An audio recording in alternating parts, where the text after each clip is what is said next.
পরকালের যে মানচিত্র হবে সেই মানচিত্রের মধ্যে 3টা অংশ থাকবে। কয়টা অংশ? এক অংশে থাকবে হাসরের মাঠ, আর তার বিপরীত দিকে আরেক দিকে থাকবে জান্নাত, বেহেশত।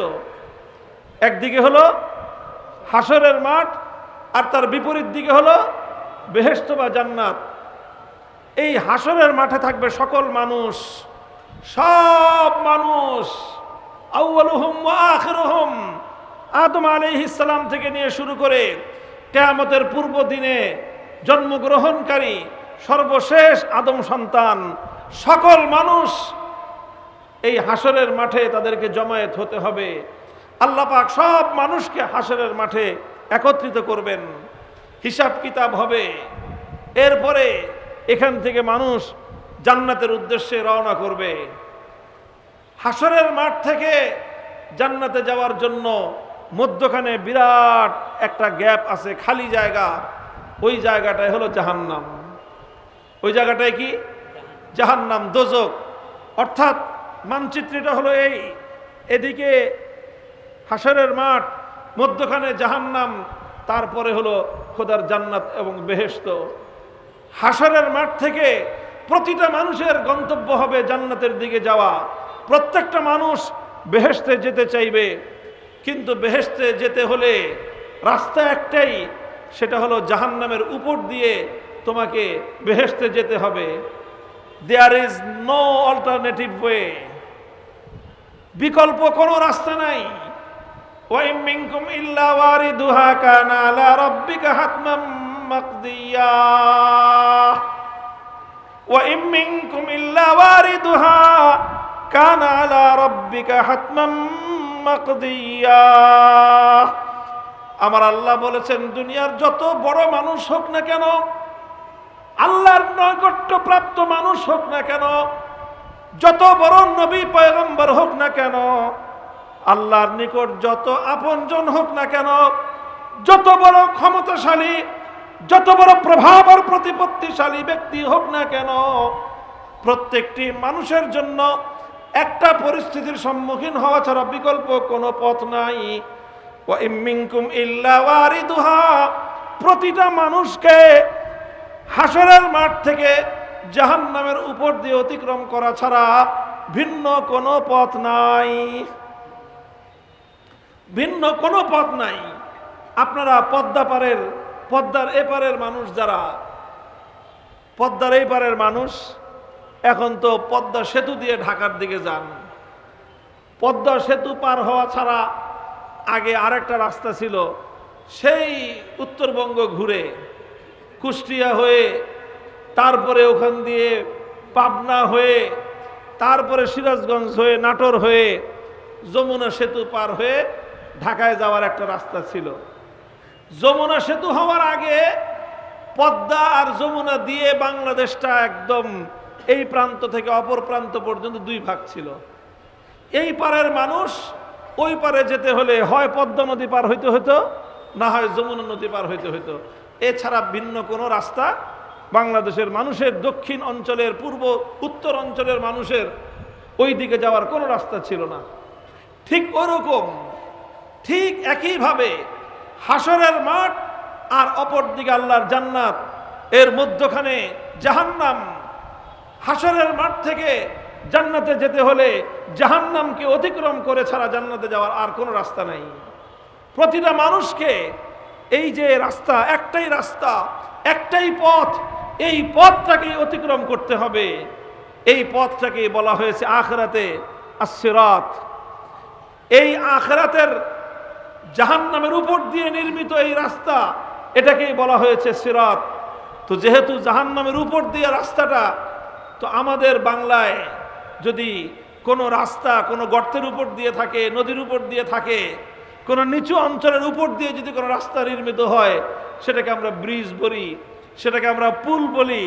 এই জন্য বাংলায় আস-সিরাত শব্দের সাথে পুল লাগায়া দিয়ে যুক্ত করা হয়েছে পুল সিরাত। তো এই যে পুল সিরাত পাড়ি দিয়ে অপর প্রান্তে যাওয়ার সুযোগ আছে। সুফিয়ানে সাউরি রহমতুল্লাহ আলাইহি বলেছেন যে তুমি পুল সিরাত পাড়ি দিয়ে খোদার জান্নাতে যেতে চাও, চাই কি না? বলেন। জান্নাতে যাওয়ার ইচ্ছা কার কার আছে? আল্লাহ সকলকে কবুল করেন। আল্লাহ সবাইকে জান্নাত পর্যন্ত পৌঁছায় দেন। হাত নামান। জান্নাত পর্যন্ত যেতে হলে কি পাড়ি দিতে হবে? কি পাড়ি দিতে হবে? পুলসিরাত, আরবিতে কোরআনের ভাষায় আসসিরাত, আর আমরা বাংলায় বলি পুলসিরাত। অসুবিধা নাই বলতে, কারণ এই সিরাত, এই রাস্তাটা সাধারণ কোনো রাস্তা নয়। এই রাস্তাটা একটা ব্রিজ হবে, এই রাস্তাটা একটা পথ, একটা পুল হবে। এই জন্য এটাকে আমরা পুলসিরাত বলি।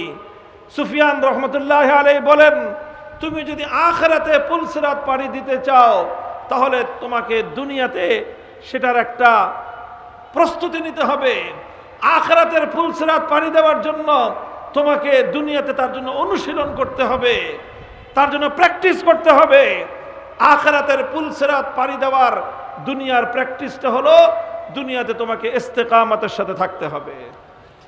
আল ইস্তেকামাতু ফিদ দুনিয়া কাল মুরুরি আলাস সিরাতি ফিল আখিরাহ ওয়া কিলাহুমা আহাদ্দু মিনাস সাইফি ওয়া আদাক্কু মিনাশ শার। সুফিয়ান সাওরী রাহমাতুল্লাহি আলাইহি বলেন, দুনিয়াতে ইস্তেকামতের সাথে থাকা আর আখিরাতে পুলসিরাত পাড়ি দিয়ে খোদার জান্নাতে যাওয়া, উভয়টা এক সমান। আর উভয়টা হলো তরবারির চেয়েও ধারালো, চুলের চেয়েও চিকন, চুলের চেয়েও সরু চিকন। এমন একটা পথ দিয়ে পাড়ি দেওয়া যতটা কঠিন, এমন একটা পথ দিয়ে পাড়ি দেওয়ার জন্য যেরকম হিম্মত এবং সাহস প্রয়োজন, যদি কেউ দুনিয়াতে ইস্তেকামতের সাথে থাকতে চায়, আর যদি কেউ আখিরাতে পুলসিরাত পাড়ি দিয়ে খোদার জান্নাতের মধ্যে যেতে চায়, তাহলে তাকেও তার অন্তরের মধ্যে এমন সাহস এবং এমন অটলতা এবং অবিচলতা ধারণ করতে হবে। আল্লাহ পাক রব্বুল আলামিন আমাদের পুরা মজমাকে এইভাবে অটল এবং অবিচল থাকার হিম্মত দান করেন। ভাই, হিম্মত করতে হবে, সাহস করতে হবে। আর এই সাহস আর হিম্মতের সাথে একটা জিনিস যুক্ত করলে সম্ভব, সেটার নাম হলো তাওয়াক্কুল। নির্ভর করতে হবে আল্লাহর উপরে। আমি আর আপনি সাহস করে কদম উঠাবো, আমার কাজ হলো রাস্তায় পথ চলতে শুরু করা, গন্তব্য পর্যন্ত পৌঁছানো আমার আল্লাহর জিম্মাদারি। হে মুসলমান, সাহস করো, বুকে সাহস আর হিম্মতে বুক তুমি ভরে নাও। তুমি অটল এবং অবিচল থাকার নিয়ত করো, তোমাকে অটল এবং অবিচল থাকার তৌফিক দিবেন কে?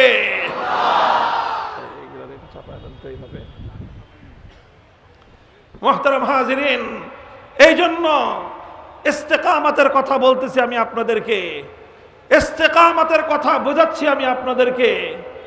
ইস্তেকামত শব্দটা বোঝানো, এটাই আজকের আমার আলোচ্য বিষয়। হযরত রাসূল আকরাম সাল্লাল্লাহু আলাইহি ওয়াসাল্লামের 63 বছর হায়াত ছিল আল্লাহর নবীর। নবীর জীবন কত বছরের ছিল? 63 বছর। নবীর জীবনের শেষ দিকে এসে অল্প কয়েকটা চুল দাড়ি পেকেছিল। নবীজির চুল দাড়ি কিন্তু 63 বছরেও খুব বেশি পাকে নাই। অল্প কয়েকটা দাড়ি চুল পেকেছিল, গণনা করা যেত যে কতগুলো চুল দাড়ি পেকেছে, ওটা গণনা করার মতো, খুব বেশি না। তো সাহাবী একজন একদিন, অনেকেই বলতেন কদ শিবতা ইয়া রাসূলুল্লাহ, হুজুর আপনি তো বুড়ো হয়ে গেছেন, আপনার চুল দেখা যায় কয়েকটা সাদা হয়েছে, দাড়িও কয়েকটা সাদা হয়ে গেছে, আপনি তো বুড়ো হয়ে গেছেন। আল্লাহর নবী প্রশ্নের জবাবে বললেন, শাইয়াবাতনি হুদ ওয়া আখাওয়াতুহা, সূরা হুদ এবং এই জাতীয় কয়েকটি সূরা, যার মধ্যে এমন একটা বিধান অবতীর্ণ হয়েছে, এমন একটা কথা অবতীর্ণ হয়েছে, যেটা আমাকে দুশ্চিন্তায়, তার টেনশনে, এর ওজন এবং এর ভার আমাকে বুড়ো করে দিয়েছে। মানুষ যখন অতিমাত্রায় টেনশন করতে থাকে, মানুষের উপর যখন তার অতিমাত্রায় চাপ প্রয়োগ হয়, সে যখন মানসিক কোনো চাপে পড়ে, তখন মানুষের শরীর ভেঙে পড়ে। অল্প বয়সে মানুষের অনেক সময় চুল দাড়ি বেশি পেকে যায়। কারো কারো এমনিতেই আপনার শারীরিক যে হরমোন জনিত কারণে পাকে, আবার কারো বংশীয় কারণে পাকে তাড়াতাড়ি চুল দাড়ি, আবার অনেকের চুল দাড়ি দ্রুত পেকে যায় দুশ্চিন্তার কারণে, মানসিক টেনশনের কারণে। বুঝতে পেরেছেন? আল্লাহ নবী বললেন কদ শাইয়াবাতনি হুদ ওয়া আখাওয়াতুহা, সূরা হুদ এবং এই জাতীয় কয়েকটি সূরার আয়াত আমাকে দুশ্চিন্তাগ্রস্ত করে দিয়েছে, এবং আমি এতটাই দুশ্চিন্তাগ্রস্ত হয়ে পড়েছি যে এই কারণে আমি বুড়ো হয়ে গেলাম। কি আয়াত? সূরা হুদের মধ্যে ছোট্ট একটি আয়াত আছে। কোরআনে পাকের মধ্যে সবচেয়ে কঠিন বিধান কোনটা, এই যদি প্রশ্ন করা হয়, অনেক সময় কুইজ হয় না, প্রশ্নের মধ্যে কুইজ হয়, কুইজ জাতীয় প্রশ্ন। বলুন তো দেখি কোরআনে পাকের সর্বশেষ নাজিলকৃত আয়াত কোনটি? বলুন তো দেখি কোরআনে পাকের সর্বপ্রথম নাজিলকৃত আয়াত কোনটি? বলুন তো কোরআনে পাকের সবচেয়ে ছোট্ট আয়াত কোনটি? বলুন তো কোরআনে পাকের সবচেয়ে ছোট সূরা কোনটি? বলুন তো কোরআনে পাকের সবচেয়ে বড় আয়াত কোনটি? এগুলো প্রশ্ন। এই প্রশ্নের জবাবগুলোকে আমরা বলতে পারবো? আমরা অনেকে পারবো, অধিকাংশই পারবো না। যারা পারবো তারা কেন পারবো, আর যারা পারবো না তারা কেন পারবো না? কারণ আমাদের সঙ্গে কোরআনের সম্পর্ক দুর্বল। আমাদের কোরআন নিয়ে আমাদের কিউরিসিটি নাই, কোরআন নিয়ে আমাদের অনুসন্ধিৎসা নাই, আল্লাহর কোরআন সম্পর্কে জানার আগ্রহ আমাদের মধ্যে নাই। এই জন্য কোরআনে পাকের গুরুত্বপূর্ণ প্রশ্নগুলো আমরা জবাব দিতে পারবো না, সহজ সহজ প্রশ্ন। তো ওই রকম একটা প্রশ্ন হলো, যদি প্রশ্ন করা হয় বলুন তো কোরআনে পাকের মধ্যে সবচেয়ে কঠিন যেই বিধান, সবচেয়ে কঠিন যেই আয়াতটি অবতীর্ণ হয়েছে, সবচেয়ে কঠোর যেই বিধানটি আল্লাহর পক্ষ থেকে অবতীর্ণ হয়েছে, সেটি কোন বিধান, কোন আয়াত? তাহলে সেই প্রশ্নের জবাব হবে সেটি সূরা হুদের আয়াত। আল্লাহর নবীকে আল্লাহ বলেছেন, ও নবী, ফাস্তাকিম কামা উমিরতা ওয়া মান তাবা মাআক, ফাস্তাকিম কামা উমিরতা। আল্লাহ বলছেন, হে নবী, যেভাবে আপনাকে বলা হয়েছে, যেভাবে আপনাকে ইস্তেকামতের সাথে থাকতে বলা হয়েছে, ওইভাবেই আপনি পরিপূর্ণ ইস্তেকামতের সাথে থাকুন। এবং যারা আপনার সঙ্গে দ্বীনের পথে চলবার জন্য ভুল পথ ছেড়ে দিয়ে, কুফরির পথ ছেড়ে দিয়ে, অন্যায়ের পথ ছেড়ে দিয়ে যারা হেদায়েতের পথের দিকে এসেছে, আপনি এবং আপনার সাথীরা আপনাদেরকে আল্লাহর পক্ষ থেকে যেইভাবে থাকতে বলা হয়েছে, ঠিক সেই কথার উপর, আল্লাহর নির্দেশের উপর ইস্তেকামতের সাথে থাকুন। আল্লাহ পাক যখন আল্লাহ নবীকে এই কথা বললেন, নবীজি দুশ্চিন্তাগ্রস্ত হয়ে গেলেন। ইয়া আল্লাহ, আপনি যেভাবে বলেছেন ওইভাবেই পরিপূর্ণ ইস্তেকামতের সাথে থাকা, এটা তো মামুলি বিষয় নয়, এটা তো কঠিন বিষয়, এটা তো অনেক অনেক কঠোর একটা বিধান। এই বিধান কিভাবে পালন করব? আল্লাহর হুকুমের উপর শতভাগ অটল, অবিচল, দৃঢ় এবং মজবুত থাকা সাধারণ কথা নয়, চারটিখানি কথা নয়। কেমনে থাকবো, কেমনে থাকবো, কিভাবে এই বিধান আমি পূরণ করব, এই চিন্তা করতে করতে আমার নবীর মুখের দাড়িগুলো পেকে গেছে, নবীজির মাথার চুলগুলো পেকে গেছে। মুহতারাম হাজিরিন, বলছিলাম ইস্তেকামতের কথা। এই হলো ইস্তেকামত, এই হলো ইস্তেকামত। শাইখুল ইসলাম ইবনে তাইমিয়া রাহমাতুল্লাহি আলাইহি বলেছেন, আল ইস্তেকামাতু আফজালুল কারামাহ, আল ইস্তেকামাতু আফজালুল কারামাহ। মানুষ বুজুর্গ খোঁজে, আল্লাহওয়ালা খোঁজে, তালাশ করে সবচেয়ে বড় বুজুর্গ কে আছে। কার বুজুর্গ খোঁজার জন্য কি করে? দেখে কার কি পরিমাণ কেরামত আছে, খুঁজে না মানুষ। এই কারামাত, কারামাত থাকে। ও কারামাতুল আউলিয়া হাক্কুন, আল্লাহওয়ালা বিশেষ বান্দা, বিশেষ বুজুর্গদের অনেক কারামাত থাকে। এই কারামাতের মাধ্যমে মানুষ অনেক সময় আল্লাহওয়ালা চিনতে পারে, বুজুর্গ চিনতে পারে। তো কারামাত কি জিনিস? শাইখুল ইসলাম ইবনে তাইমিয়া রাহমাতুল্লাহি আলাইহি বলেন, আল ইস্তিকামাতু আফজালুল কারামাহ। এই পৃথিবীতে যত বুজুর্গের যত কারামাত থাকতে পারে, যত আল্লাহওয়ালার যত কারামাত থাকতে পারে, সবচেয়ে উত্তম কারামাত, সবচেয়ে বড় কারামাত হলো যে ব্যক্তি ইস্তেকামতের সাথে থাকতে পারে। হযরত জুনায়েদ বাগদাদী রাহমাতুল্লাহি আলাইহির জীবনীতে একটা ঘটনা আসে। কোন একজন মানুষ তার কথা শুনেছে যে বাগদাদের মধ্যে এরকম এক বড় বুজুর্গ আছে, অনেক বড় আল্লাহওয়ালা।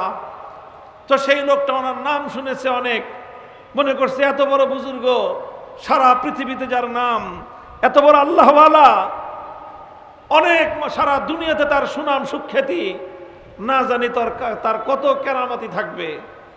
তো লোকটা আসছে কেরামতি দেখার জন্য বুজুর্গের কাছে, যে দেখি হুজুরের কিরকম কেরামতি আছে। মনে করছে কেরামতি মানে হলো আকাশে উড়াল দিয়ে যাবে, মনে করছে কেরামতি মানে হলো যে আগুনের উপর দিয়ে হেঁটে চলে যাবে, কেরামতি মানে হলো পানির উপর দিয়ে দৌড়ায় চলে যাবে। এরকম সে একটা ভাবসাব নিয়ে আসছে কেরামতি দেখার জন্য। এসে অনেক দিন থাকছে, প্রায় 1 মাস পর্যন্ত থেকেছে সে। 1 মাস পরে হতাশ হয়ে সে হুজুরকে বলতেছে যে হুজুর, আপনার নাম শুনছিলাম অনেক, আপনি অনেক বড় বুজুর্গ, আপনি অনেক বড় আল্লাহওয়ালা, অনেক নেককার মানুষ। মনে করছি আপনার কাছে কত কেরামত থাকবে, কিন্তু 1 মাস দেখলাম আপনার তো কোনো কেরামতই দেখতে পারলাম না। হতাশ হয়ে বাড়িতে ফিরে যেতেছি। তো জুনায়েদ বাগদাদি চিন্তা করলেন, লোকটা তো আসলে সঠিক বিষয়টা বুঝতে পারে নাই, তাকে বুঝায় দেওয়া দরকার। অন্তত সে আমার কাছে থাকুক বা না থাকুক, সঠিক রাস্তাটা চিনাইয়া দেওয়া দরকার। জুনায়েদ বাগদাদি তাকে জিজ্ঞাসা করলেন, আচ্ছা তুমি যে 1 মাস আমার কাছে থেকেছো, আমাকে খুব ভালো করে ফলো করেছো না? হ্যাঁ, খুব লক্ষ্য করছি। রাতের অন্ধকারে আপনার কোনো কেরামতি দেখা যায় কিনা? রাতের বেলায় আপনার চোখ দিয়ে আলো বের হয় কিনা? দেখছি যে না, আমাদের ঘর অন্ধকার, আপনার ঘর অন্ধকার থাকে। আমি দেখেছি দিনের বেলায় হাঁটার সময়ে আপনার পা যেখানে পড়ে সেখান দিয়ে সঙ্গে সঙ্গে ঘাস উঠে কিনা? দেখছি যে না, ঘাস টাস কিছুই উঠে না। তো যেরকম আমি, আপনি ওরকমই। 1 মাস দেখলাম যে আপনার কোনো কেরামতি নাই। তাই? খুব লক্ষ্য করছো? খুব ভালো করে লক্ষ্য করেছি। তুমি 1 মাসের মধ্যে আমাকে আল্লাহর নবীর সুন্নতের খেলাফ কোনো কাজ করতে দেখেছো? যে কোনো একটা কাজে আমি আমার নবীর সুন্নার আদর্শ পরিপন্থী কোনো কাজ করেছি? 1 মাসের মধ্যে কোনো একটা কাজের ক্ষেত্রে আমি নবীর সুন্নার পথ পদ্ধতি পরিহার করে অন্য কোনোভাবে কাজ করেছি, এটা দেখেছো? কয় না, এটা তো দেখি নাই, এটা তো দেখি নাই। কয় তাহলে দেখো যে একটা মানুষ 1 মাস চললো, 1 মাস তার শোয়া বসা উঠা চলা ফেরা খাওয়া দাওয়া সব কিছুর মধ্যে সে নবীর তরিকা, নবী করিম সাল্লাল্লাহু আলাইহি ওয়াসাল্লামের সুন্নতের অনুসরণ করলো। 1 মাসের মধ্যে সুন্নতের খেলাফ যার কোনো কাজ নাই, এই পৃথিবীতে এর চেয়ে বড় কোনো কারামত থাকতে পারে না। অর্থাৎ এটাই হলো ইস্তেকামত। অটল থাকতে হবে, মজবুত থাকতে হবে, দৃঢ় থাকতে হবে। এই ইস্তেকামতের সাথে থাকতে পারলে দুনিয়াতে যারা ইস্তেকামতের সাথে থাকতে পারবে, আখিরাতে তারা ফুলসিরাত পার হইতে পারবে। ইস্তেকামতের আলোচনায় বিভিন্ন কিতাবের মধ্যে একটা গল্প লেখা হয়, বিভিন্ন কিতাবের মধ্যে একটা গল্প লেখা হয়। গল্পটার ভুল ব্যাখ্যা বুঝবেন না, আমি ব্যাখ্যা সহ বলতেছি। একজন বুজুর্গ দেখেন যে এক জায়গায় একটা লোককে একেবারে রাস্তার মধ্যখানে তাকে ফাঁসি কাষ্ঠে ঝুলায়ে মৃত্যুদণ্ড দিয়ে রাখা হয়েছে। তার হাত নাই, দোনো হাত কাটা, 2 পাও কাটা। তো লোকটা গিয়ে তার হাতে পায়ে চুম্বন করতে লাগলো। তো মানুষজন দেখে হতবাক হয়ে গেল, যে লোকটাকে মৃত্যুদণ্ড দেওয়া হয়েছে এ হলো চিহ্নিত দাগী একটা অপরাধী, মারাত্মক ভয়ঙ্কর এক অপরাধী। সে প্রথমে চুরি করে ধরা পড়ছে, তার 1 হাত কেটে দেওয়া হয়েছে। এরপরে আবার চুরি করে ধরা পড়ছে, তার উল্টা দিকে বাম পা কেটে দেওয়া হয়েছে। এরপরেও সে চুরি ছাড়ে না, আবার চুরি করে আবার ধরা পড়ছে, ওর আরেক হাত কাটা গেছে। আবার চুরি করে ধরা পড়ছে, আরেক পাও কাটা গেছে। চুরি ডাকাতি সে কোনোভাবেই ছাড়ে না, হাত নাই পাও নাই, এরপরেও সে সিস্টেম করে চুরি ডাকাতি করে। এরপরে শেষ পর্যন্ত সময়ের বিচারক তার বিরুদ্ধে মৃত্যুদণ্ডের সাজা ঘোষণা করছে, যে এই ধরনের ভয়ঙ্কর অপরাধীর শেষ পর্যায়ের শাস্তি হলো তাকে মৃত্যুদণ্ড দিয়ে দাও। এই জন্য মৃত্যুদণ্ড ঘরের কোনায়, আবদ্ধ ঘরের মধ্যে, কোনো বন্ধ জায়গায় দেওয়া হয় নাই, বদ্ধ জায়গায় নয়, ওপেন স্পেসে, খোলা জায়গায় মৃত্যুদণ্ড দিয়ে তার লাশ ঝুলিয়ে রাখা হয়েছে, যাতে মানুষ শিক্ষা গ্রহণ করতে পারে। অপরাধীর সাজা কেমন, যেন মানুষ অপরাধীর শাস্তি দেখে অপরাধ থেকে ভীত সন্ত্রস্ত হয়ে পড়ে। কেউ যেন এই ধরনের দুঃসাহসী না হয়, অপরাধ করার সাহস যেন কেউ না পায়। এই লোক, আর এই লোককে এই আল্লাহওয়ালা বুজুর্গ নেককার তিনি গিয়ে তার হাত পাও চুমা দিচ্ছেন, মানুষকে হুজুর আপনার কাম করতেছেন। এই লোকটা একেবারে দাগি, নাম্বার ওয়ান সন্ত্রাসী, নাম্বার ওয়ান চোর ডাকাত সন্ত্রাসী মাস্তান। এর এত বড় অপরাধের শাস্তি হিসেবে আজকে তার এই সাজা হয়েছে, আর আপনি তাকে এরকম করতেছেন। তিনি বললেন যে না দেখো, আমি এই লোকের প্রতি সম্মান প্রদর্শন করতেছি না, তার চুরি ডাকাতির প্রতি সম্মান প্রদর্শন করতেছি না।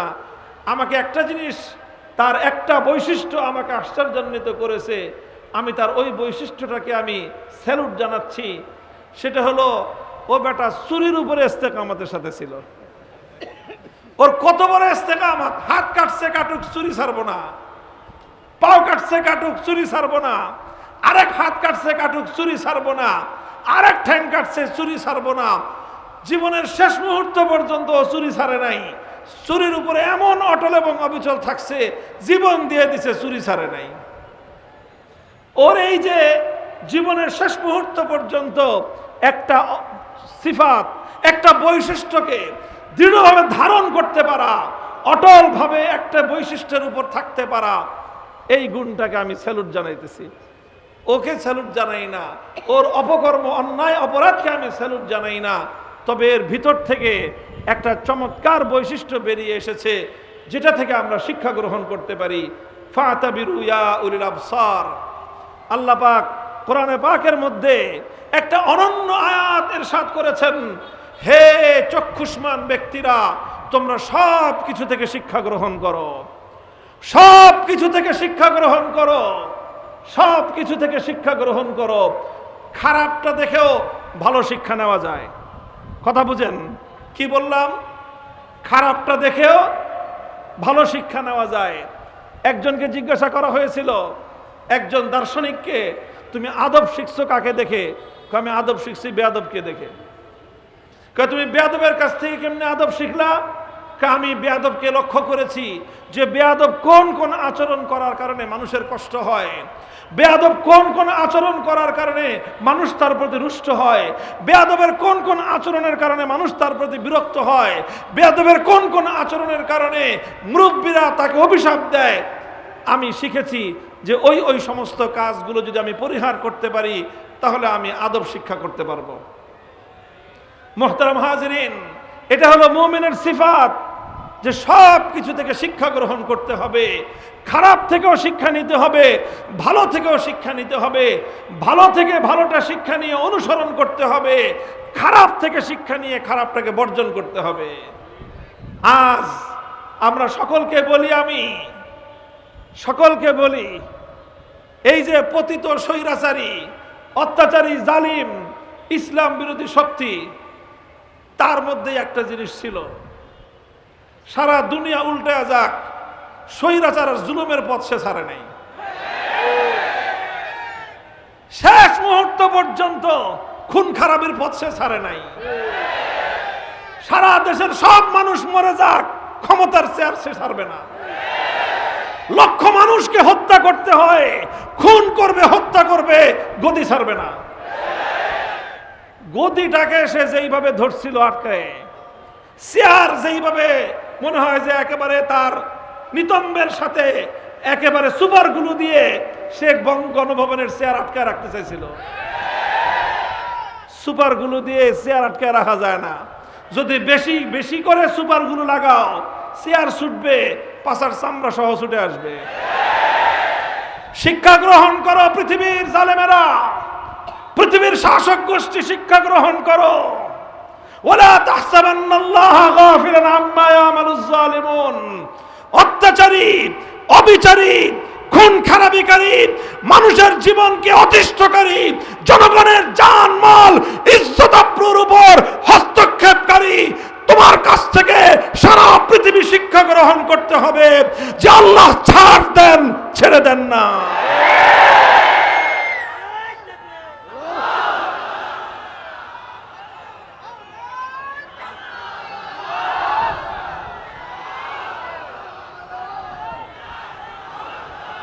মুহতারাম হাজিরিন, আমি কাটা কাটা কিছু কথা বললাম। ইসলামের ইতিহাস এই ধরনের ঘটনার দ্বারা ভরপুর।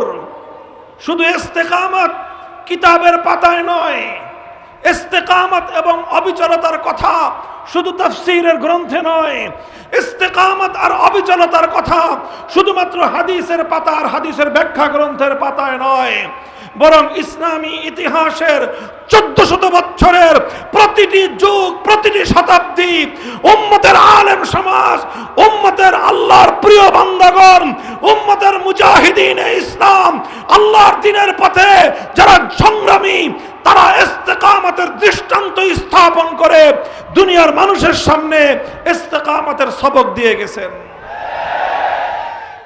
ইমাম আহমদ ইবনে হাম্বল রহমতুল্লাহ আলাইহি, 4 ইমামের এক ইমাম ইমাম আহমদ ইবনে হাম্বল রহমতুল্লাহ আলাইহি, ওনার ইতিহাস সম্পর্কে বর্ণনা করা হয়। একদিন এক লোক, এক পাহলওয়ান শক্তিশালী মানুষ রাস্তা দিয়ে ইমাম আহমদ ইবনে হাম্বল হেঁটে যাচ্ছেন। আরেকজন লোককে দেখিয়ে বলতেছে, আমি পৃথিবীতে অনেক শক্তিমান মানুষ দেখেছি, কিন্তু এই আহমদ ইবনে হাম্বলের মতো এত শক্তিমান মানুষ, এত শক্তিশালী মানুষ আমি কোনোদিন দেখি নাই। কি বলো, এই লোকটাকে তো সাধারণ একটা মানুষ মনে হয়, সাধারণ একজন মানুষ, সাধারণ ভার উত্তোলনকারী না, তুমি বলতেছো তার চেয়ে শক্তিমান মানুষ তুমি আর দেখো নাই, এর কি শক্তি তুমি দেখেছো? লোকটা তখন বলল, আমার পরিচয়, আমি আমার অতীত জীবনে পুলিশে চাকরি করতাম। কই চাকরি করতো? পুলিশে চাকরি করত। পুলিশেরও জল্লাদ ডিপার্টমেন্টে, যেখানে শাস্তি দেওয়া হয়। ডিবিতে পোস্টিং ছিল, বুঝেন নাই? ডিবিতে পোস্টিং ছিল, যেখানে নিয়ে সাধারণ মানুষের উপর টর্চার করা হয়। র্যাব এবং বিভিন্ন গোয়েন্দা সংস্থার আয়না ঘরগুলোতে পোস্টিং ছিল, যেখানে সাধারণ মানুষের উপর চরম নির্যাতন চালানো হয়। শুনলেও মানুষের গা কেঁপে উঠে। আমার এবং আপনার এই বাংলাদেশে আইন শৃঙ্খলা রক্ষাকারী বাহিনীর পোশাক পরে এক শ্রেণীর মানুষ তাদের ভাইদের উপর, তার স্বজাতির উপর, তারই এই দেশের আরেক নাগরিক ভাইয়ের উপর এমন অত্যাচার, নির্যাতন, এমন টর্চার চালায়, শুনলেও আমাদের গা কেঁপে উঠে। এমন মানুষের কথা আমরা শুনেছি। একটা ঘরের মতো আছে, কবরের মতো, মাটির 3 হাত নিচে সাক্ষাৎ এক কবরের মতো গর্ত খুঁড়ে রাখা হয়েছে। সেখানে অনেক মানুষকে নিয়ে চোখ এমন শক্ত করে বাঁধে, কোনো কিছু দেখা তো দূরে থাক, চোখের মধ্যে এমন জোরে চাপ দিয়ে রাখে যে মাথা ব্যথা হয়ে যায়। মোটা কালো কাপড় দিয়ে চোখ বেঁধে কবরের মধ্যে ফেলে রাখে।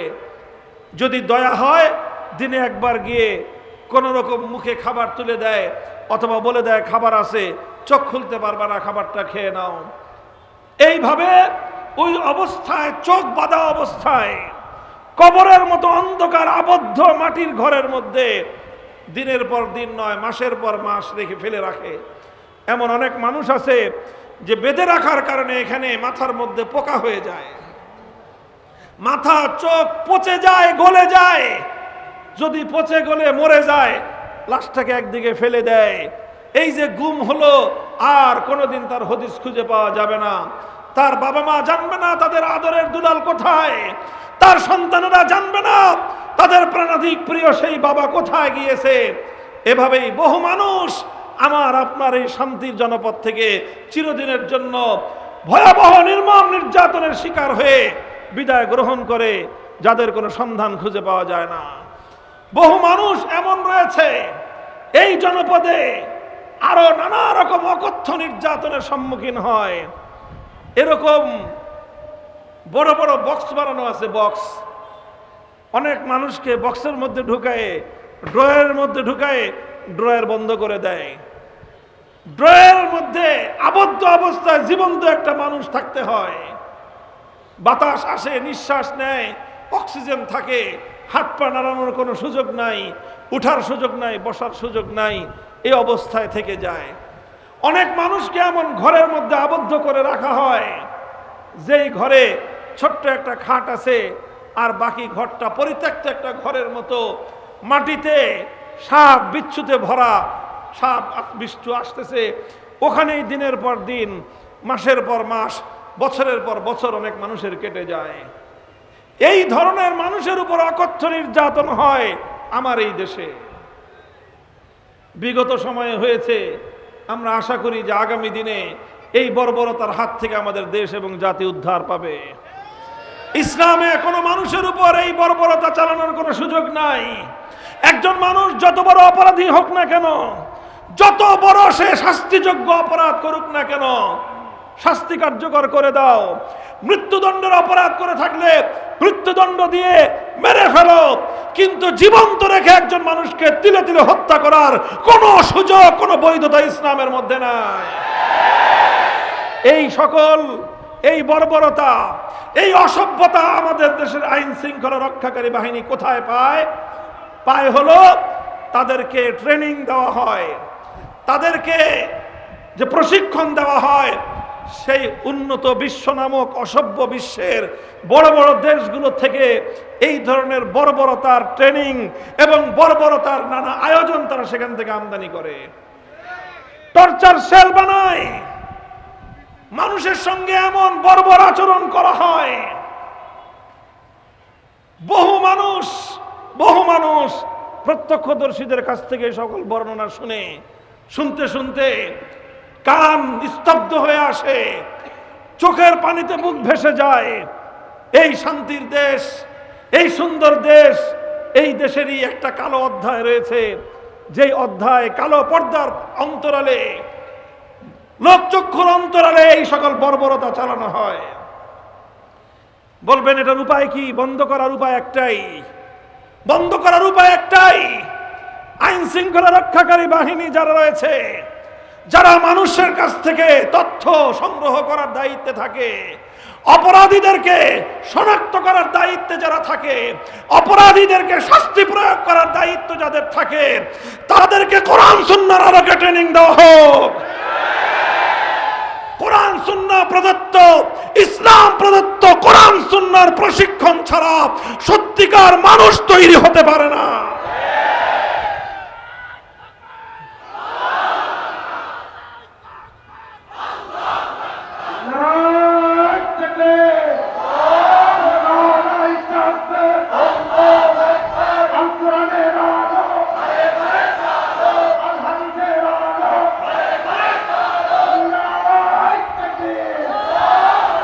ইসলামের 1000 বছরের ইতিহাসে এই ধরনের বর্বরতার কোনো দৃষ্টান্ত নাই।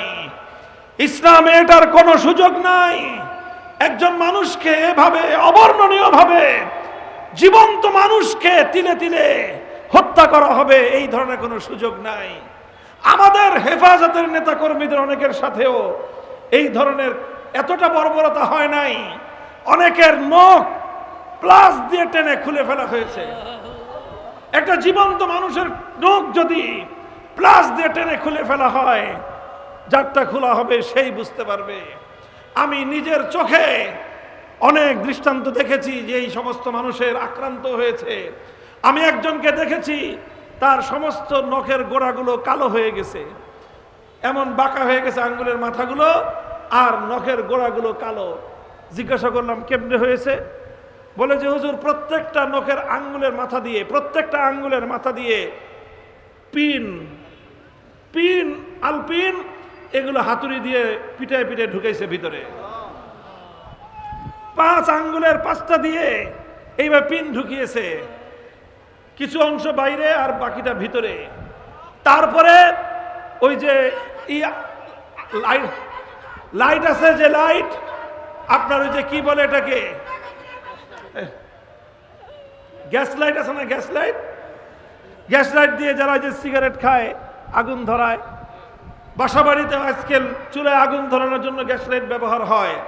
বলে যে এই গ্যাস লাইট দিয়ে আগুন ধরিয়ে এই পিনের মাথার মধ্যে আগুন দিয়ে ধরে, পিনটা গরম হয়ে যায়, এই গরম হয়ে একেবারে ভিতর পর্যন্ত গরমটা পৌঁছে যায়। এইভাবে ঘন্টার পর ঘন্টা এক একটা আঙ্গুলের মধ্যে গ্যাস লাইট ধরে গরম করে নখের গোড়া পর্যন্ত গরম হয়ে গেছে, আর এইভাবে কালো হয়ে গেছে নখগুলো। একজনকে দেখলাম চোখের মধ্যে রক্ত জমাট বাঁধা। জিজ্ঞাসা করলাম কিভাবে হয়েছে? বলে যে এমন ভাবে চোখের মধ্যে ঘুষি মারে, যে চোখ একেবারে যেন মাথার ভিতরে ঢুকে যায়। একজনকে দেখেছি, সুস্থ স্বাভাবিক মানুষ, কথা বলতে পারে না, বোবা হয়ে গেছে। কথা বলতে পারে না কেন? আগে পারতো। হয় তাকে গলার মধ্যে এমন ভাবে পাড়া দিয়ে রেখেছে দীর্ঘ সময় পর্যন্ত যে পাড়ায় পায়ের চাপে গলার যে এই যে কণ্ঠনালী, সেই কণ্ঠনালী ভেঙ্গে তার বাকশক্তি চিরদিনের জন্য নষ্ট হয়ে গিয়েছে। এই ধরনের অসভ্যতা, বর্বরতা, অমানবিকতা আমার দেশে এবং আপনার দেশে চলছে। এটা শুধু আমাদের দেশে নয়, এগুলো তো আবু গারিব কারাগার থেকে আমদানি করা হয়। এগুলো তো সেই পাশ্চাত্যের সভ্যতার ধ্বজাধারী অসভ্য বর্বর মানুষদের কাছ থেকে আমাদের ভাইয়েরা, আমাদের এই সকল আইন শৃঙ্খলা রক্ষাকারী বাহিনীদেরকে, তাদের এই প্রশিক্ষণ মানুষকে বর্বর বানায়, মানুষকে বর্বর বানানো হয় এই সকল প্রশিক্ষণের মাধ্যমে। এখানে ইসলামী আদর্শের কোনো প্রশিক্ষণ নাই। আমার দেশের সাধারণ একজন মানুষ পুলিশ হয়, পুলিশ থেকে র্যাব হয়, আর্মি হয়, আর্মিতে চাকরি করে। জানি না তাদের কারো জন্য কোরআন সুন্নাহর আলোকে কিভাবে একজন আইন শৃঙ্খলা রক্ষাকারী বাহিনী তার দায়িত্ব পালন করবে, একজন আসামির সঙ্গে কিভাবে আচরণ করবে, আসামির কি অধিকার, একজন অপরাধী হলেও তাই সেই আসামির কি অধিকার, কোরআন প্রদত্ত, ইসলাম প্রদত্ত অধিকার নিয়ে কোনো প্রশিক্ষণের ব্যবস্থা নাই। হে বিপ্লবকামী বাংলার তরুণ জনতা, প্রস্তুত হও। তরুণরা জাগলে বিপ্লব আসবে। এই বিপ্লব রুখে দেওয়ার সাধ্য কোন শক্তির নাই। এই বিপ্লব শুধুমাত্র এক ফ্যাসিবাদের মোকাবেলায় নয়, সমস্ত অন্যায়, অত্যাচার, জুলুম আর বর্বরতার বিরুদ্ধে চূড়ান্ত একটা বিপ্লব প্রয়োজন।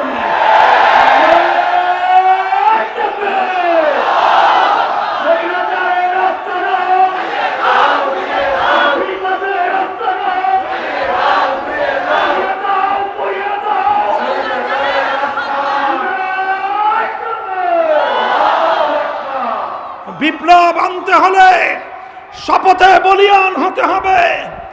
মাঝ পথে থেমে যাওয়া চলবে না, চলতে হবে চূড়ান্ত ইসলামের বিজয়ের বিপ্লবের জন্য। হে ছাত্র জনতা, তোমাদেরকে বলবো, শপথ নাও। তোমরা শপথ নিলে সব সম্ভব।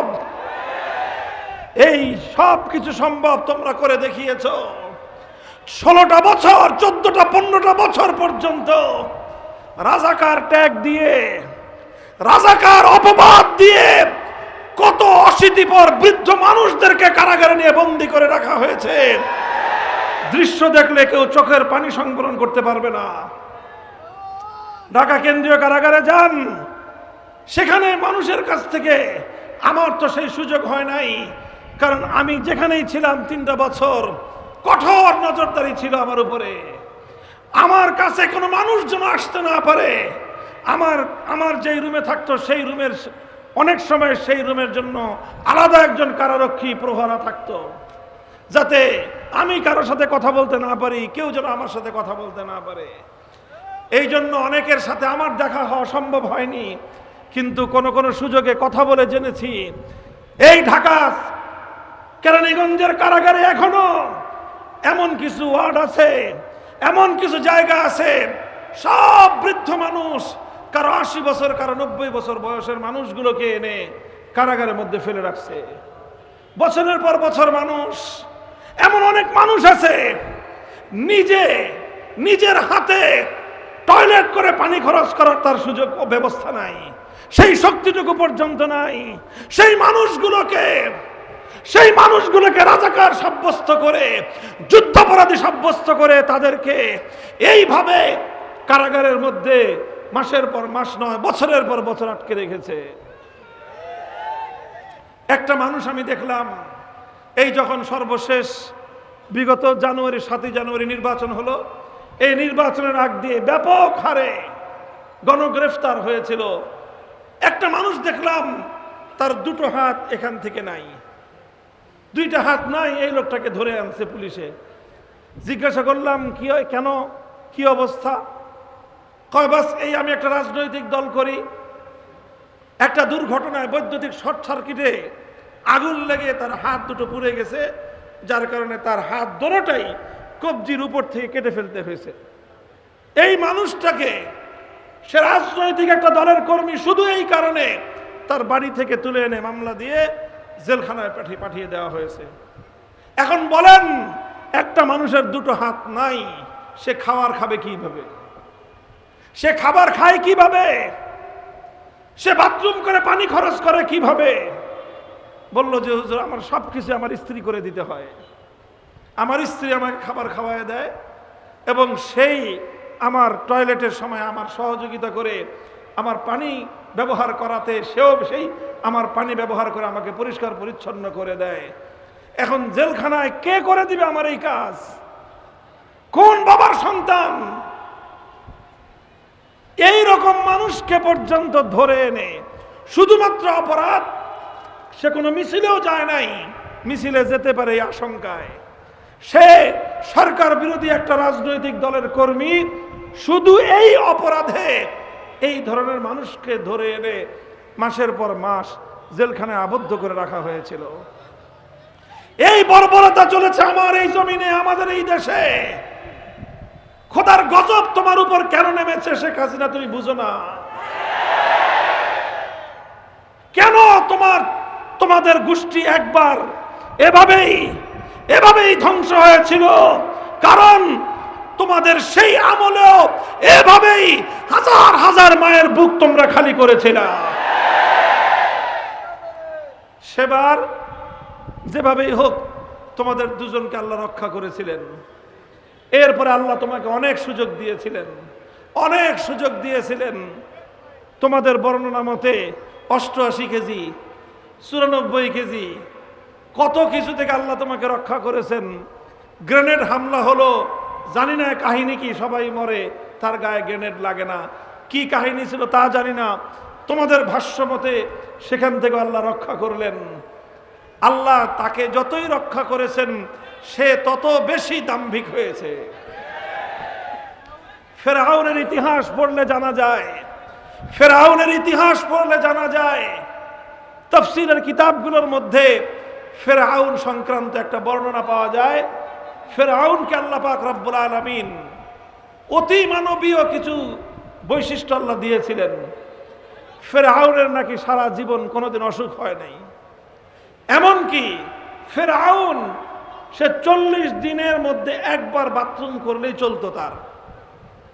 দুনিয়াতে কোনো মানুষ এমন নাই, একদিন বা সর্বোচ্চ 2 দিনের মধ্যে প্রতিটা মানুষের পেশাব পায়খানা করতে হয়। কিন্তু ফেরাউনের মধ্যে এমন অতি মানবীয় ক্ষমতা ছিল। এই অতি মানবীয় ক্ষমতাগুলো আল্লাহ তাকে দিয়েছিলেন, আল্লাহর কুদরত ছিল। আল্লাহ পাক তাকে অনেক সুযোগ দিয়েছিলেন। ফেরাউন এই সকল সুযোগগুলো দেখে মনে করেছিল, আরে আমি তো মানুষ না, আমি তো রব, আমি তো খোদা। আল্লাহ তাকে দিলেন, রহম করলেন, মেহেরবানি করলেন। তার দায়িত্ব ছিল আল্লাহর প্রতি আরো বেশি ধাবিত হওয়া, আল্লাহর প্রতি সিজদায় অবনত হওয়া, যে আল্লাহ তুমি আমাকে এই নিয়ামত দিয়েছো, এই নিয়ামতের শুকরিয়া আদায় করার তৌফিক দাও। কিন্তু না, সে আল্লাহর প্রতি বিনীত হয় নাই, আরো দাম্ভিক হয়ে উঠেছিল। আমার দেশের নব্য ফেরাউন, একটা নমরুদ, একটা ফেরাউন, আর একটা কারুন, আর একটা আব্দুল্লাহ ইবনে উবাই, 4টাকে এক গ্লাসের মধ্যে গোলাইলে একটা শেখ হাসিনা হয়। এর বিস্তারিত বর্ণনা আমার কাছে আছে, ব্যাখ্যা আছে। কেন বললাম নমরুদ, ফেরাউন, কি বললাম, কারুন আর আব্দুল্লাহ ইবনে উবাই, সবচেয়ে বড় মুনাফেক সর্দার নবীর যুগের। এই 4টাকে এক গ্লাসে গোলালে একটা শেখ হাসিনা হবে। শেখ হাসিনার প্রত্যেকটা বৈশিষ্ট্য আমি বর্ণনা করতে পারবো, অত আলোচনা করা আমার উদ্দেশ্য নয়। আমি কেন বলছি কথাগুলো, শুধু কারো বদনাম করা আমার উদ্দেশ্য নয়। আমি যেই জায়গাটা এখানে পয়েন্ট আউট করতে চাই, আল্লাহ তার উপর অনেক রহম করেছিলেন, অনেক অনুগ্রহ করেছিলেন, অনেকবার মৃত্যুর মুখ থেকে তাকে রক্ষা করেছিলেন, অনেক আক্রমণ থেকে তার জীবনকে আল্লাহ রক্ষা করেছিলেন। কুদরতের মাধ্যমে গোটা বংশ যখন ধ্বংস হয়েছে, আল্লাহ তাকে যে কোনো ভাবেই হোক বিদেশে নিয়ে আল্লাহ তাকে সেই 15ই আগস্টের হত্যাকাণ্ড থেকে আল্লাহ তাকে রক্ষা করেছিলেন।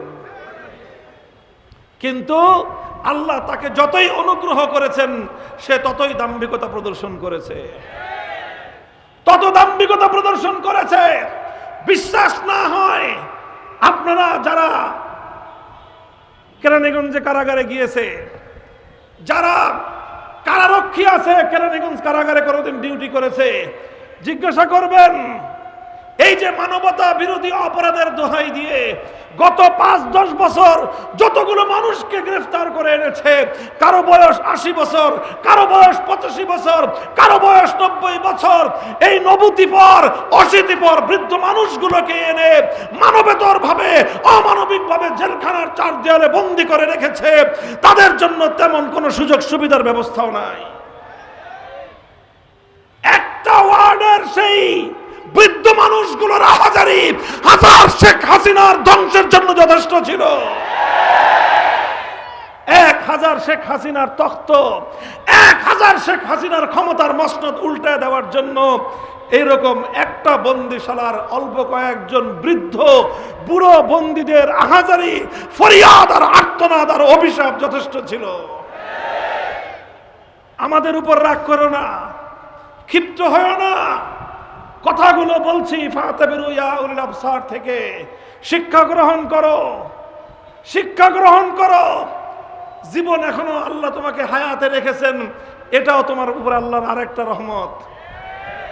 তোমার বাবা এই সুযোগটা পায় নাই, তুমি পেয়েছো। তওবা করো। যত নিরপরাধ মানুষের উপর জুলুম করেছো, এই জুলুমের জন্য প্রত্যেকটা মানুষের কাছে ক্ষমা চাও। ওপেন ঘোষণা দাও, যত নিরপরাধ মানুষ হেফাজতে ইসলামের যতজনকে হত্যা করেছো, সেই নিহত পরিবারগুলোর কাছে ক্ষমা চাও। বিরোধী দলীয় যত নেতা কর্মীকে অন্যায়ভাবে ফাঁসি দিয়ে হত্যা করেছো, তাদের কাছে ক্ষমা চাও। অসংখ্য অগণিত মায়ের সন্তানকে গুম করে খুন করেছো, ক্ষমা প্রার্থনা করো সেই পরিবারগুলোর কাছে। আর জুলাই আগস্টে যেইভাবে 1600 আরে 100-200 নয়, 1600 মানুষ যুদ্ধ ছাড়া, বিগ্রহ ছাড়া একটা সাধারণ দেশে 1600 মানুষ এভাবে খুন হতে পারে, এই 2024 সালের সময়ে বাংলাদেশ ছাড়া পৃথিবীর আর কোথাও এটা সম্ভব না। শেখ হাসিনার আমল ছাড়া অন্য কোনোভাবে এটা সম্ভব নয়। কচি কচি দামাল সন্তানগুলোকে, স্বপ্নগুলোকে হত্যা করেছ, মায়ের চোখের আলোগুলোকে তোমরা কেড়ে নিয়েছ। আপনারা স্তম্ভিত হয়ে যাবেন। এই সিএমএইচ হাসপাতাল, সামরিক হাসপাতালে গিয়েছিলাম, একটা ওয়ার্ডে 30 জন ছেলে, যুবক, তরুণ, বাচ্চা, তারা একটা ওয়ার্ডে, সবার চোখের দৃষ্টিশক্তি চলে গেছে। এই আক্রমণে যেই পরিমাণ মানুষের চোখে আঘাত এনেছে, অতীতে কখনো এরকম দেখা যায় না। টার্গেটকৃত ভাবে তারা মানুষের চোখগুলোতে গুলি করেছে, এমন ভাবে গুলি করেছে যাতে মানুষের চোখের দৃষ্টিশক্তি চলে যায়। জানি না কোন বর্বরতার ট্রেনিং দিয়ে এসেছিল তার বাহিনী, কোন খুনের ট্রেনিং দিয়ে এসেছিল তার বাহিনী। আমার বাংলাদেশকে শুধু মৃত্যুপুরীতে নয়, অসংখ্য অগণিত মানুষ এমন ভাবে তারা পঙ্গু করেছে, এমন ভাবে মানুষের চোখের দৃষ্টিশক্তিগুলো কেড়ে নিয়েছে। আরো 50 বছর পর্যন্ত তার এই জুলুম, অত্যাচার এবং ফ্যাসিবাদের সাক্ষ্য হয়ে থাকবে বাংলাদেশ। এখনো আবার তোমরা সেই ফ্যাসিবাদী, অত্যাচারী, স্বৈরাচারী, বর্বর শাসকের নামে স্লোগান দাও বাংলাদেশে। লজ্জা থাকা দরকার তোমাদের। সামান্য বিবেক বোধ তো নাই। বিবেক থাকলে কোনো মানুষ আর কোনোদিন আওয়ামী লীগ করতে পারে না। লজ্জাটুকু পর্যন্ত নাই। যদি লজ্জা না থাকে, যেও হাসপাতালগুলোতে গিয়ে দেখে এসো। রিক্সা চালক, ভ্যান চালক, ঠেলা গাড়িওয়ালা দিনমজুর কতগুলো মানুষ এভাবে অন্যায়ভাবে গুলি খেয়ে অন্যায়ভাবে গুলিবিদ্ধ হয়ে জীবনটা তাদের অভিশপ্ত পঙ্গুত্ব বরণ করে নিয়েছে। মুহতারাম হাজিরিন, বলছিলাম ফাতাবিরু ইয়া উলিল আবসার, খবরদার খবরদার, নিজের শাসন ক্ষমতাকে কেউ কোনোদিন চিরস্থায়ী করবার পায়তারা করো না। শাসন ক্ষমতাকে মানুষের সেবা করার একটা উপায় হিসেবে গ্রহণ করো। যতদিন এই সুযোগ থাকে মানুষের কল্যাণ করার চেষ্টা করো। যখন মানুষ তোমাকে চায় না, মান সম্মান নিয়ে গদি ছেড়ে দিও। যারা ভবিষ্যতে ক্ষমতায় আসবে, যারা বর্তমানে ক্ষমতায় আছেন, সকলের প্রতি এই উপদেশ আমার, খবরদার ক্ষমতার মসনদকে চিরস্থায়ী বানাবার পায়ে তারা চালাবেন না। যতদিন দেশের মানুষ চায়, যতদিন দেশের জনগণ আপনাদেরকে ভালোবাসে বুঝবেন, ততদিন থাকেন, দেশের জনগণের কল্যাণ করার চেষ্টা করেন। ছল চাতুরীর আশ্রয় নিয়ে মানুষের সঙ্গে ধোঁকাবাজি প্রতারণা করে যে কোনো উপায়ে ক্ষমতায় থেকে যাওয়ার চেষ্টা ভালো নয়। আমরা পরিষ্কার ভাষায় বলি, চোরাই পথ দিয়ে ক্ষমতায় যাওয়ার কোনো ইচ্ছার অভিলাষ আমাদের নাই। আমরা স্পষ্ট বিপ্লব করতে চাই। আমরা গণবিপ্লবের মাধ্যমে আল্লাহর দ্বীনকে বিজয়ী করতে চাই। একটা বিপ্লব চাই, যেই বিপ্লবে রক্ত নেওয়ার চেয়ে রক্ত দিব আমরা বেশি। এক সাগর রক্তের বিনিময়ে আমার মাতৃভূমি বাংলার মাটিতে আল্লাহর দ্বীনকে বিজয়ী করতে চাই। কারা সেই লাশের মিছিলে শরীক হবে?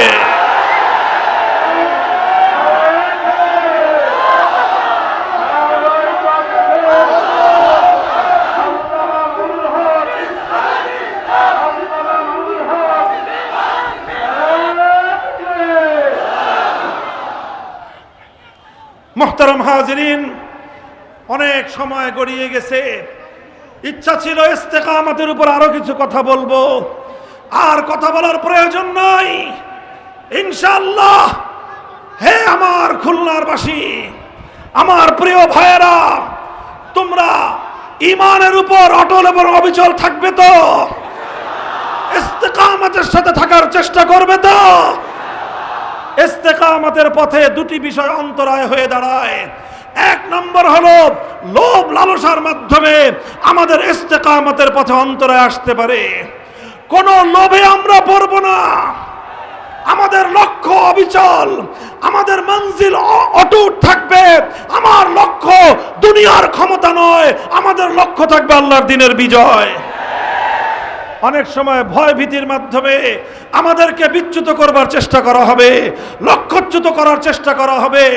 যত ভয় আসুক না কেন, আরে ইমানদার লক্ষ বছর শ্রীগালের মতো বেঁচে থাকার চেয়ে অল্প কয়েকদিন সিংহের মতো বেঁচে থাকার মধ্যেই জীবনের কামিয়াবি। বাঁচবো তো বাঁচবো, আল্লাহর জন্য বাঁচবো, জীবন দিব তো দেব আল্লাহর দ্বীনের জন্য। জীবন দিতে কারা প্রস্তুত থাকবা? আল্লাহ পাক আমাদের সকলকে কবুল করুন। আল্লাহ আমাদেরকে ঈমানের উপর অটল অবিচল ইস্তেকামতের সাথে থাকার তৌফিক দান করুন। ওয়া আখিরু দাওয়ানা আলহামদুলিল্লাহি রাব্বিল আলামিন। আসসালামু আলাইকুম ওয়া রাহমাতুল্লাহ।